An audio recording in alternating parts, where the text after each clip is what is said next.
Previously on BYL. I know many of you are struggling with certain stereotypes or standards your peers have set as appropriate. Yours might not be the color of your skin, an injured arm, or the way you walk. It might be something totally different. I feel you.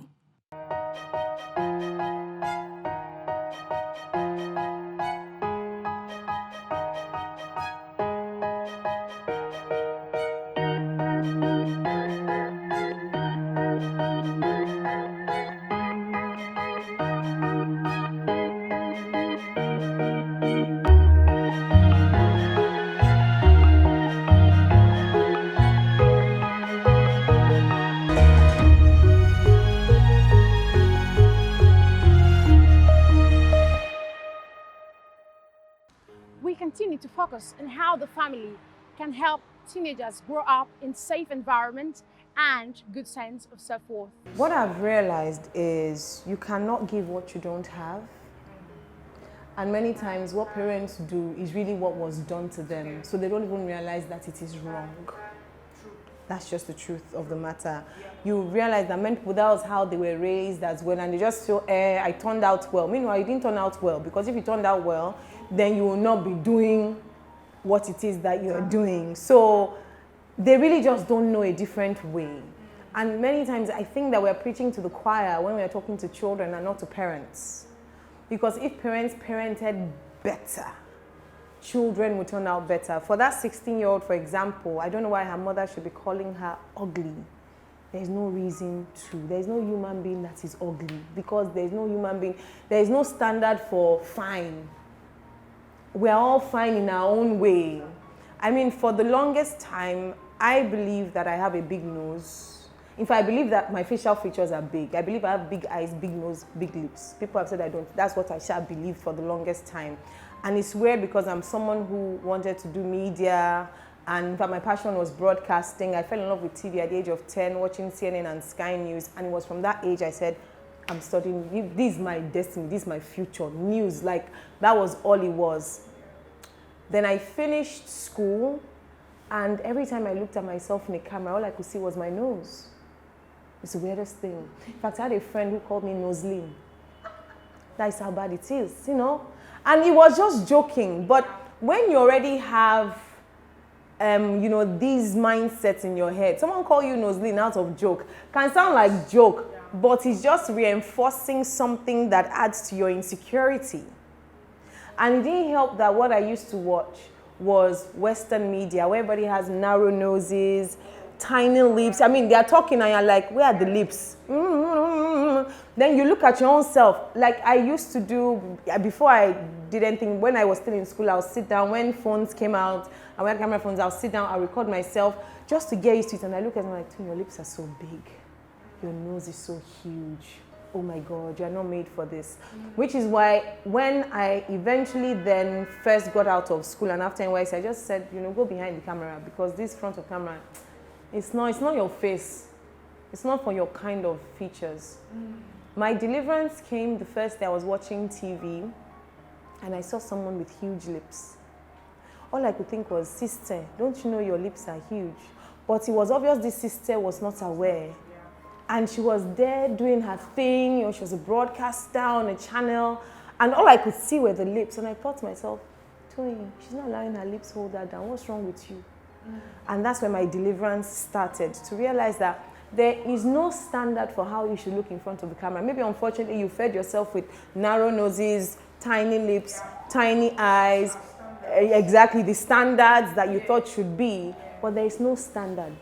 Everybody is a standard. So for the longest time, I had that facial shaming, it wasn't necessarily body, facial shaming issue with my looks, and just thinking that I wasn't good enough. By and large, I would love to encourage whoever is having that as a challenge right now, having a challenge of, I'm losing it. I am considered as fat. We don't like the word fat. That's the truth.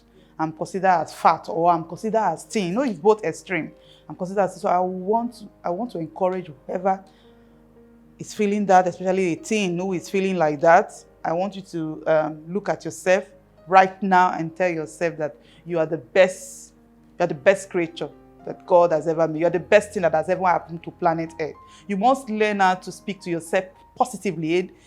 A good chunk of positive self-talk will draw you out, pull you out.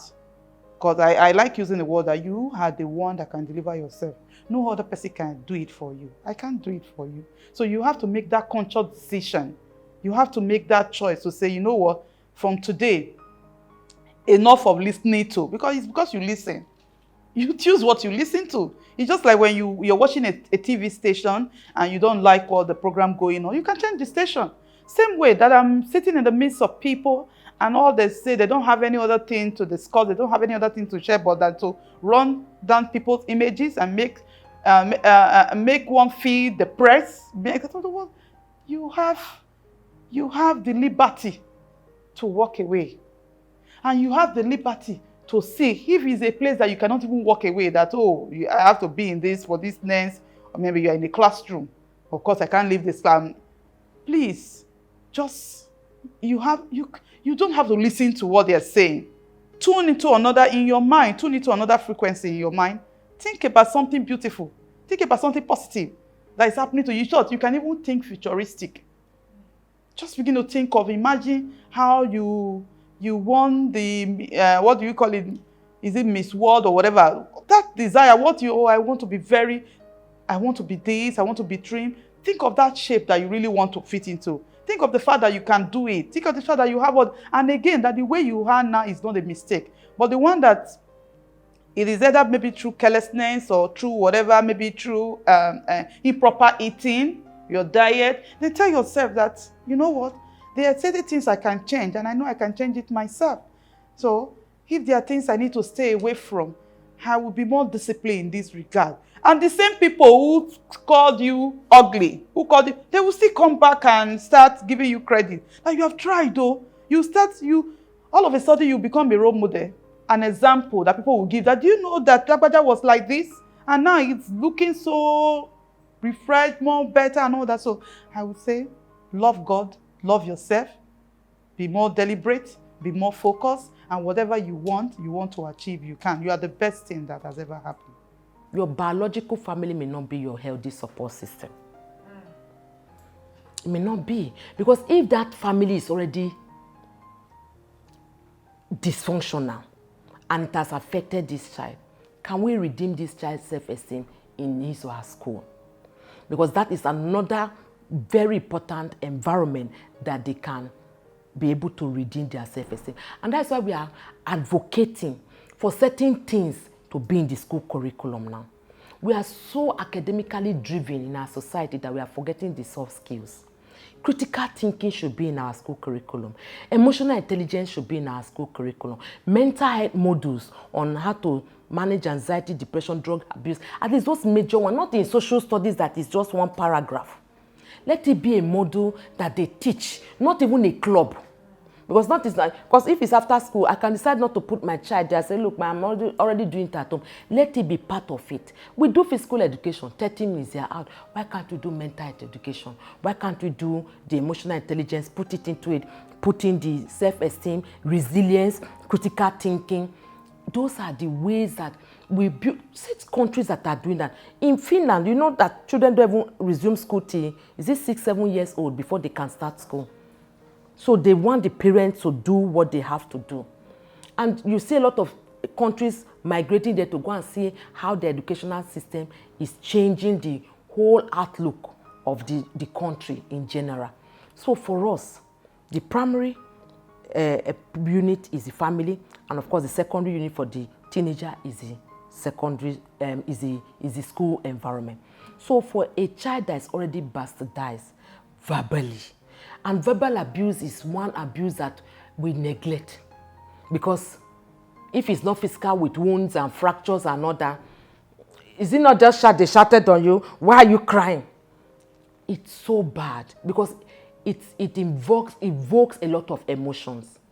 And that verbal abuse, words said, can never be retrieved back. You are ugly. You are this. You always do it wrong. Maybe it's just once. You always do it. So our words are very powerful. And so verbal abuse can affect affect the mental state of anybody. Even in the workplaces that these days I talk about my bosses, but people leave their jobs not because of they're not paying them well, because of the bad bosses. So, and full time when you go around, you find out it's abuse verbally, because policies will be there about if you beat, if you sexually abuse, it's verbal. You are an idiot. You are stupid. Every day somebody is telling you an idiot. You won't even know when you start behaving like an idiot, because the brain is getting those vibes every time, and you are in that toxic environment. So for a child that has been verbally abused for so long, it affects their self-esteem. Because one of the major ways it's affecting their verbal abuse, one of the major things it affects is self-esteem. Because nobody will, you are not, even if you tell anybody what you are going to, they are going to tell you, but is there any wound? Did they beat you? Did they slap you? Were you punished? No proof. Even in the law court, no proof.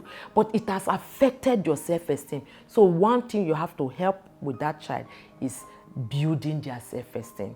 And in building their self-esteem, you start by making them have a positive outlook to life. So their mindset is very key. Positive outlook and letting them understand that they are good enough. Whatever they have gone through doesn't define them. Whatever they have gone through doesn't make them a bad person. It's not about them, it's about that person. So whether it's the family, whether it's the school, you let them know so that they can free themselves first from the guilt. Like because of them, because maybe I'm actually not beautiful, that's why people hate me. No, you let them see that, look, everybody is beautiful in their own way. So these are the things you have to help that child to overcome. All these challenges, all these things that they have written in the child's mind, how the brain is now wired to believe all these negative vices, negative talks, and negative energy that child. So you have the child detox those negative energy out of their system and invite in the positive by building that step by step. So that child needs a lot of positive mindset. That child needs a lot of support. That child needs to be able to build their self-worth, self-esteem, self-worth back. And by that encouragement, words of affirmation also help, and letting them forgive themselves. Because oftentimes you find out that not forgiving yourself, you cannot move forward. And living on the foundation of trauma, it may make you derail from your destiny, because you are building on a negative foundation. And that trauma you've experienced, if you haven't dealt with it, you may not be. So that's where counseling comes in. That is where coaching comes in. That is where therapy comes in. So you will now need a professional to help that child, to work with that child. Guardian and counselors are in school, but they are more into career path, except you have a professional counselor that will help that child build. They will cry, they will even throw tantrums. Some may even be dealing with anger issues. You work with them, deal with their anger. You teach them how to lead with emotional intelligence. And emotional intelligence, the first root there is self-awareness. Let that child be aware of him or herself, that teenager. Because when you are self-aware, you'll be able to manage yourself, which is the second phase of self-management. Before you even go into relationship, social awareness and managing relationship. So it is very key when you teach that child and meeting a professional to help that child regain his or her confidence back. Yeah, one thing I always tell people, or I would like to tell them, is self-esteem is the way you see yourself. So you have to make conscious efforts to see is an effort, because all of those things we hear from outside, or the things we see or we are deprived of, they are real. It will affect us. Fine. But you have to make conscious efforts to do self-talk. Talk to yourself. First of all, what do you want? Have a vision of yourself. You know, if you understand what you want for yourself, you tell yourself that not having this or not having that should not be not having this or not having that should not be what should decide whom you are. You are more than somebody. You are what is inside of you is more than what is outside of you. So first of all, you have to discover who you are, and it's through reading, through the Word of God, through self-discovery. Self-discovery, you have to keep asking yourself a lot of questions. You have a big picture of who you want to, as I mean, you should have a big picture of yourself. Like you sit down now, it's a deliberate effort. It's something you have to do deliberately. Now, people tell me this, my family is like this, I like this, I want this, and all of that. And all of these things I expect and are affecting me. So you sit down and ask yourself, what do I want out of life? Who am I? Where am I going? What is my purpose? Are these things I lack, are they taking me to my purpose? Or these things I need, is there any way I can get it maybe much later in life? This physical attribute, or maybe let's say I even don't have one eye, or I'm blind. Yes, we have people that are, if I have a very wonderful friend, she's blind, but that girl has big dreams. You stay with her, you question your own abilities as someone that has two eyes. Do you understand? So it's more of within, what is inside of you. And that what's inside of you does not just fall on you. You get it. You source for it. You source for content. You read. You talk to people. Look for mentors that can talk to you. There are times, even we as adults, there are times that we are down. You look for someone that can talk to you, can talk to, and then, it could just be one sentence person will make that will bring you back to life. So you don't just go through life alone. Apart from knowing yourself, apart from, there are still times you'll be like, is this, you'll be down. Get somebody, it may not just be one person. Or it could be a TV series, it could be someone, a book, it could be something. But it's also good when you have a physical mentor, someone that you can just, maybe a phone call apart, away, a chat apart, a text apart, that can call back and talk to you. Is very, very key.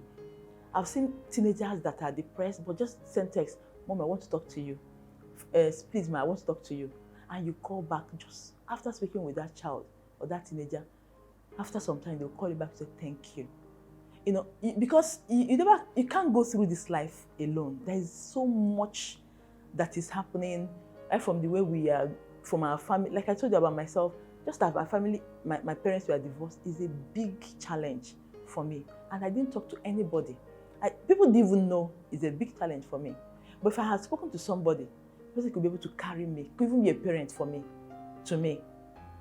Do you understand? So no matter what anybody is going to know, first of all, know that you are not the first person going through it. People have gone through it. Some are still managing through what the mistake they made throughout their teenage age. But you can avoid those mistakes by talking to someone. You can first discover yourself, do self-talk. When you are falling back, have, I also say people should have,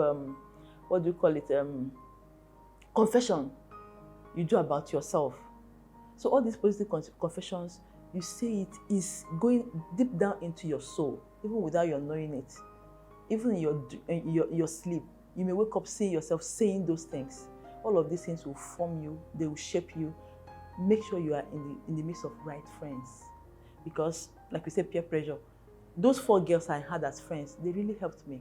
The 3 of us, they see us as, look at them, they're the good girls. But we're not necessarily that very good, but we knew what we wanted. So we were just going, when they're discussing certain things, when it's time for exam, we read together. So, and there is no way you can know the kind of friends, the clique to keep, if you have not first discovered yourself and what you want. If you follow the crowd, you won't know what they want. You don't know what they want. It is when you have identified your own values, what you want. These values and those things you want will help you to discover friends that can help you move on in this life. If you don't do all of that, you are bound to make mistakes. And those mistakes, tomorrow, like I tell secondary school people, when you graduate from secondary school, you are not likely to see all of those people. You may not even see them again in life. And you can't be saying, it was because of that boy, it's because of that girl that I did this. There's no excuse in life. You have made that mistake, you have made it. And well, God forbid if it's a very permanent one, you keep pointing finger at people. Own your actions. And for you to own it and do it well, or own good ones, or have a good memory, is for you to actually plan it. Set a goal for yourself and plan your future? Accept yourself. Like, I think the first stage is just accepting like who you think you are, and then you have to find someone to speak to. Like, I just wish like there was someone I could see like you know, they have counselors in school. Even though like we feel they are like, tell them like a little bit of it and see how they react. Like, I wish I spoke to someone so bad. Like, I wish I just, like, some days, like, things I thought about, I spoke to someone, like, just accept, like, okay, you know what, I think this is how I am. How do I want to feel? If this is who I think I am, so how do I want to feel? How do I make who I want to feel? Like, how do I get there? Okay, I feel fat. How do I lose weight? I think I'm doing bad in my academics. How do I become better? Because then if you are like if you are just there like, okay, I want to lose weight. Okay, what's the solution? I beg, I'm not thinking about it. You're not going to help yourself. You have to like think of your how. Like, how do I do it? What do I need to do? Like, how do I get better? If you accept it, think of your how and your what, and then get someone to speak to. You'll do fine. Trust me. Don't beat yourself up. If you make a mistake, don't say, oh, I've done, like, just think positive. Like, don't just pressure yourself. Don't think like, oh, this person is getting all A's in their exams, I should be getting all A's too, and they are trying to cheat. Just calm down. You'll do it. Best believe. It is obvious that it is not enough to wish for a better sense of self-worth. You have a responsibility to work on your esteem. Next on BYL. The most important thing for parents, you need to realize the power that you wield over your child. Parenting is such a huge responsibility. It is such a huge responsibility. Because if you discover how you've turned out and you're true to yourself to say, there are some things that I'm not very happy about how I've turned out, then don't sow it into the next generation. Then at least go and say, okay, let me find help. Let me understand this so that the next person, my own child, or even other children, because you're not just necessarily a parent to your own children. A school teacher has more influence on a child than a parent. Because the parents these days, you see only your children maybe 4 hours. The teacher is with them 7 a.m. to 2 p.m., 3 p.m. School teachers, that's another story entirely. It's because of my maths teacher, I don't know maths today. I know maths, 2 times 2, 4, 4 times 4, 8.